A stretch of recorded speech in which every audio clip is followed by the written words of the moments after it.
Data types అంటే the type of data stored in variables. అంటే మనం అసలు వేరియబుల్స్ అంటే ఏంటంటే మనం చూసుకున్నాం లాస్ట్ వీడియోలో.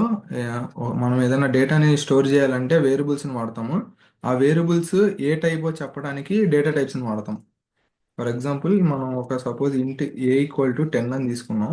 ఇంట్ తీసేద్దాం. A=10 అని అనుకున్నాం.